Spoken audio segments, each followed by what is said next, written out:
জয় ভারত মাতার জয়, জয় স্বামী বিবেকানন্দের জয়। আপনারা দেখছেন বেদান্ত বার্তা।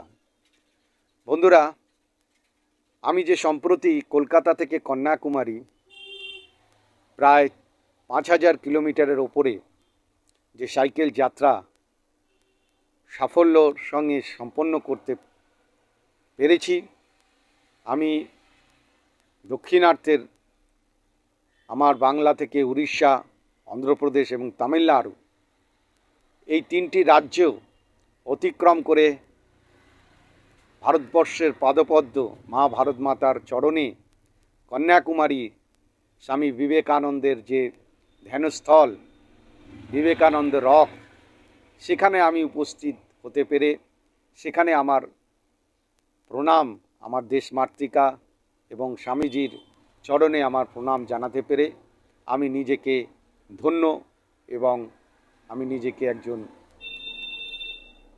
গৌরবান্বিত মনে করছি।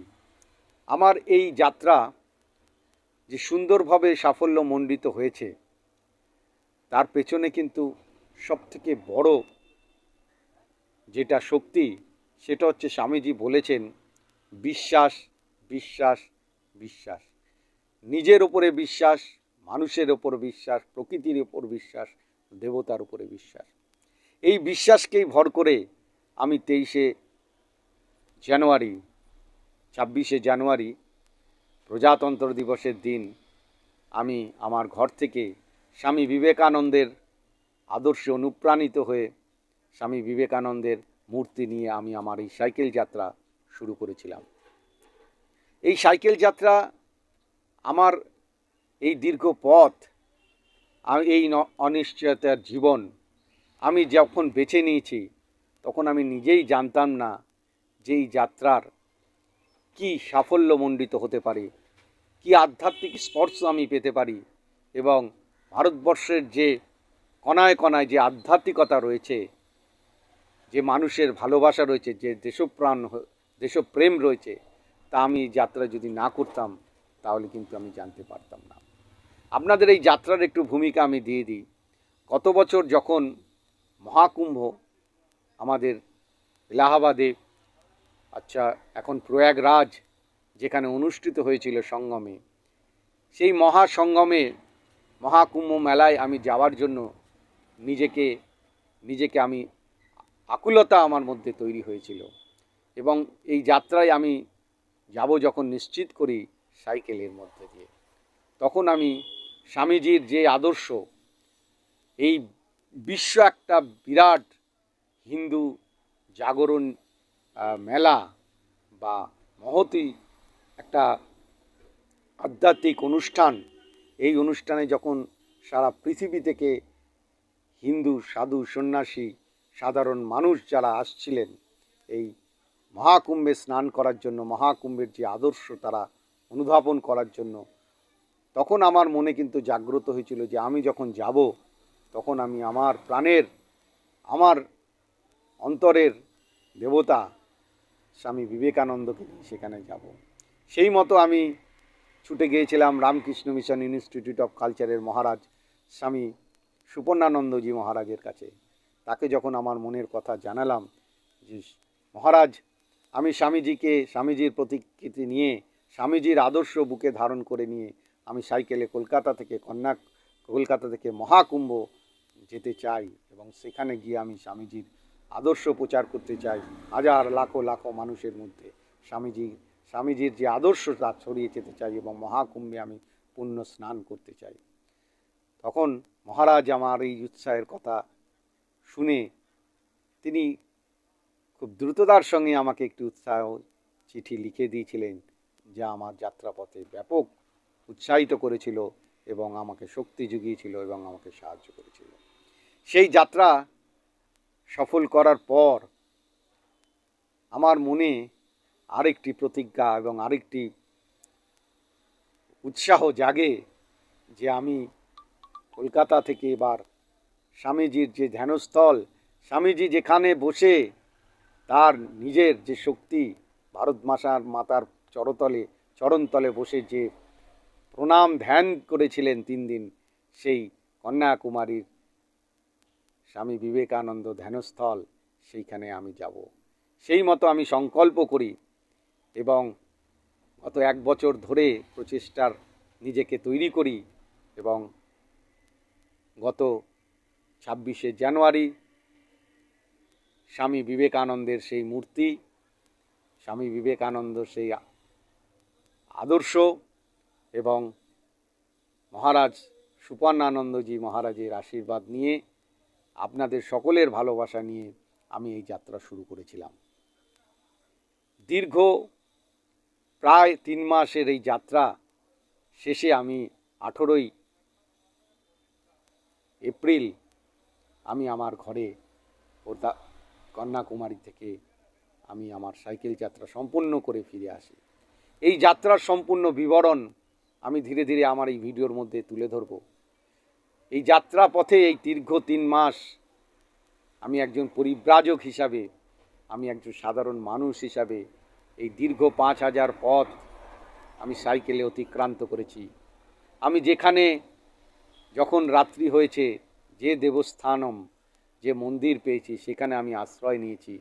মানুষ যেভাবে আমাকে ভালোবাসা দিয়েছে, তাদের কাছে সেইভাবেই আমি ভালোবাসা গ্রহণ করেছি। এবং এই দীর্ঘ পথে আমি যে সমস্ত আধ্যাত্মিক মন্দির, হাজার হাজার বছরের পুরনো আধ্যাত্মিক মন্দিরে আমি রাত্রি যাপন করেছি, সেই দেবতার পরশ লাভ করেছি, সেই আধ্যাত্মিকতার পরশ লাভ করেছি, সেগুলি আমি এই ভিডিওর মাধ্যমে আপনাদের ধীরে ধীরে জানাবো। এবং স্বামীজির যে আদর্শ, স্বামীজির যে কথা বলে গিয়েছিলেন, তা আমার এই যাত্রা পথে আমি অক্ষরে অক্ষরে তা অনুভব করেছি। যে স্বামীজি যা বলেছেন তা আমাদের জীবনে আমরা যদি প্রতিফলন ঘটাতে পারি, তাহলে আমরা সত্যিকারের আধ্যাত্মিকতার স্পর্শ লাভ করতে পারবো, ভারত মাতার আশীর্বাদ লাভ করতে পারবো এবং আমাদের সনাতনী, আমাদের হিন্দুত্ব, আমাদের বেদান্ত এর যে আদর্শ, সেটা আমরা অনুভব করতে পারবো। তাই বন্ধুরা, আমার এই ছোট্ট প্রয়াস আপনাদের সাহায্য সহযোগিতা পাবো। আমার এই বেদান্ত চ্যানেলটা আমি বেদান্ত বার্তা শুরু করেছি। এই আমার অভিজ্ঞতাকে আপনাদের সামনে তুলে ধরবো এবং আমি আরও আমার পরবর্তী জীবনে আমার আরও বিভিন্ন রকম সংকল্প রয়েছে, সেগুলি আমি আস্তে আস্তে সেদিকে এগিয়ে নিয়ে যাব। স্বামী বিবেকানন্দের আদর্শ আমার বুকে ধারণ করে আপনারাও আমার সঙ্গে থাকবেন, সেই আশা রাখছি। এবং পরবর্তী ভিডিওতে আমি এই যাত্রাপথের সমস্ত বিবরণ আপনাদের সামনে ধীরে ধীরে তুলে ধরব। আমার এই যে, আপনারা হয়তো ভাববেন অনেকে যে আমি তো একজন সাধারণ মানুষ, তো সাধারণ মানুষ আমি 3 মাস আগে ছিলাম, কিন্তু এই যাত্রা শেষ করার পরে আপনারা বিশ্বাস করুন চাই না করুন, আমি আর সেই সাধারণ মানুষ নই। আমি এই সাধারণ মানুষ নই। আমার মধ্যে আমি যে আধ্যাত্মিকতার পরশ লাভ করেছি, আমি যে ভগবানের পরশ লাভ করেছি, ভগবানের যে আশীর্বাদ লাভ করেছি, সেইটাই আমার রূপে, আমার ব্যবহারে, আমার জীবনযাত্রার মধ্যে এখন প্রতিফলিত হচ্ছে। আমার এই পোশাক কোনো সাজসজ্জা নয়, এটা ভারতবর্ষের আধ্যাত্মিকতার পোশাক। এই পোশাক ধারণ আমি শুধুই করিনি। আমার এই দীর্ঘ যাত্রাপথের মানুষের ভালোবাসা, মানুষ যে আধ্যাত্মিকতার যে রূপ দেখতে চায়, ভগবান যে রূপ দেখতে চায়, আমাদের যে সনাতনী, আমাদের যে আদর্শ, সেই রূপ আমি আস্তে আস্তে ধারণ করছি। এটা আমার অন্তর থেকে আসা এই রূপ। আগামী জীবনে আমি নিজেকে ভগবানের চরণে আমি নিজেকে সমর্পণ করার আশা রাখছি। সবটাই ভগবানের ওপরে নির্ভর করছেন, তবে তিনি যেভাবে আমাকে পথ দেখাচ্ছেন, আশা করছি আমি তার পথেই অনুসরণ করে আমার বাকি জীবনটা অতিবাহিত করতে পারবো। এবং শুধু স্বামীজি যেটা বলেছেন যে শুধু নিজের উন্নতি করলে হবে না, নিজের আধ্যাত্মিকতার স্পর্শ অনুভব করলে হবে না, এটা স্বামীজি বলেননি, এটা বলেছেন স্বামীজির গুরু রামকৃষ্ণদেব। স্বামীজি যখন নিজের চরম আধ্যাত্মিকতার পরশ লাভ করলেন, যখন তিনি ধ্যানে সমাধিত হতে শুরু করলেন, তিনি সেই আনন্দ যখন উপভোগ করলেন, তখন তার গুরু শ্রীরামকৃষ্ণ বললেন, এ কি নরেন, তুই এ কী করছিস? তুই তো, তোর জন্য তো সারা পৃথিবী তাকিয়ে রয়েছে, তুই তো একটা বটবৃক্ষ, তোর নিচে তো হাজারো মানুষ আশ্রয় নেবে। তুই এখন এই ধ্যানে মহাসমাধিতে চলে যাচ্ছিস, এখন তোকে যেতে হবে না, তোর জন্য বিরাট কাজ পড়ে রয়েছে, তুই সেই কাজে অগ্রসর হ। তোকে মানব জাতির কল্যাণে কাজ করতে হবে, তোকে মানবকে জাগাতে হবে, আমাদের সনাতনী যে হিন্দুত্ব, যে যে আমাদের আধ্যাত্মিকতা, তার প্রচার প্রসার ঘটাতে হবে। তারপর তুই এই তোর নিজের এই আনন্দে তুই ফিরতে পারবি। তো ঠাকুর শ্রী রামকৃষ্ণের কথা তিনি অক্ষরে অক্ষরে পালন করেছিলেন, এবং তিনি তার জীবন ধারার মধ্যে তার জীবন দিয়ে তিনি সেই ভারতবর্ষে শ্রী ঠাকুর শ্রী রামকৃষ্ণের আদর্শ, ভারতবর্ষে সনাতনী বেদান্ত আদর্শ তিনি প্রচার করে গেছেন। আজ সারা ভারতবর্ষময়, সারা পৃথিবীময় লাখো লাখো ভক্ত, সাধু, সন্ন্যাসী তারা রয়েছেন এই স্বামী বিবেকানন্দের এবং ঠাকুর শ্রী রামকৃষ্ণের আশীর্বাদ ধন্য হয়ে। তো আগামী দিনে আমি জানি না কতটা পারবো, তবে মনে আশা আছে, ঠাকুর যেভাবে আমাকে পথ দেখাচ্ছেন আমি হয়তো পারবই, হয়তো কেন পারবই, আমি সেই পথে চলতে। স্বামী বিবেকানন্দ বলেছেন বিশ্বাস, বিশ্বাস, বিশ্বাস, নিজের ওপরে বিশ্বাস। এই বিশ্বাস যখন আমি রেখেছি, এই বিশ্বাসকে যখন অবলম্বন করে আমি এই দীর্ঘ যাত্রা অতিক্রম করতে পেরেছি, তাহলে আগামী জীবনও আমি কিন্তু এই আধ্যাত্মিকতার পথে আমার বিশ্বাস নিয়ে এগিয়ে যেতে পারবো। আমার ভিডিও দেখুন, আমার সঙ্গে থাকুন, এবং ভারতবর্ষের যে আধ্যাত্মিকতা, স্বামী বিবেকানন্দের যে ভাবধারা, তা ছড়িয়ে দিন, এই আশা রাখছি। জয় ভারত মাতার জয়, জয় স্বামী বিবেকানন্দের জয়। ধন্যবাদ।